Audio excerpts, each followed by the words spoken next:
Hey all, how are you doing? Yes, some of my students said I need to stop saying hi guys. So, today I'm going to be talking to you about software development again, but we're going to be looking a little bit into testing, and it's a nice short video to help you understand the different types of testing available. So we're going to be looking at different test strategy, including white and black box testing, alpha and beta. So we need to do testing when we have built our piece of software. And when you go into year 13, you are going to make a piece of software and you need to make sure that it works properly. Now, if you know how certain modules work on your piece of software, then you're going to be in a better role when it comes to it. So when you code different procedures, and if you see these as modules, you're going to need to make sure that they're successful, and you're going to need to test those individual modules to make sure they work. Now, the first type of testing that you'll look at is destructive testing, and it does exactly what it says on the tin basically. So think about this as a stress test. So if you want to make sure that something breaks, you do a destructive test. So when you're testing a piece of software, you're going to do everything you possibly can to try and break this, whether it's extreme data, you're typing in text into a number field or numbers into a text field, and you want to basically try and break this. And it's great because it can show the presence of bugs in your program, and you'll end up with a better piece of software overall.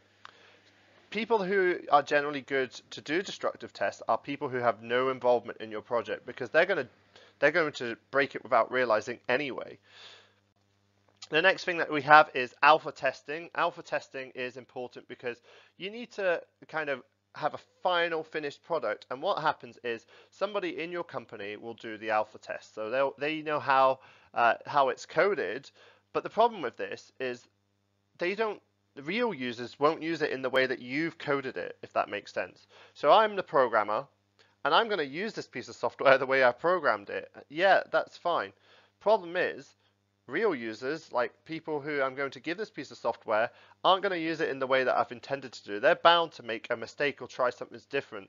So alpha testing is good, but beta testing is even better. So beta testing is where you actually give it to a group of people outside the company who've never used it before and have no idea what the project's about, and then they will encounter bugs and they will make a note of these problems, the usability, anything that's bringing the program a downfall, and they'll pass them back to the programmer so that he can fix them. And the idea is that the more people you have beta testing, the more bugs will get picked up, so you'll have a stronger, good quality piece of software. Then you have acceptance testing, which is once all of that's done, you have the final test against the user's requirements. So if I said that I want it to be red, I want it to have change in text boxes, I want it to display on the screen. This is acceptance testing.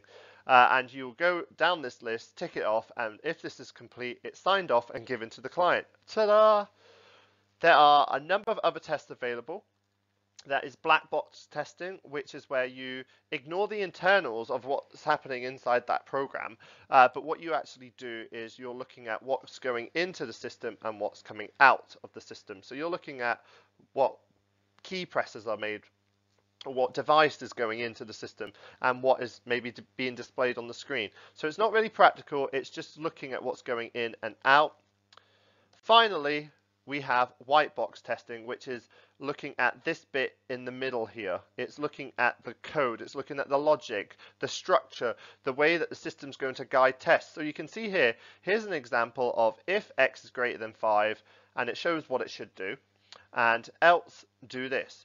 But actually what this is doing here is it's looking at two possible paths. It's looking at two different outcomes. And that's what white box testing is all about. It's looking at testing your statements to make sure that they will work. So that's testing. Like I said, it was a short video. The idea is just to help you understand a little bit about testing and why it's important to get a really good quality piece of software. Thank you for watching, and I'll see you soon. Bye.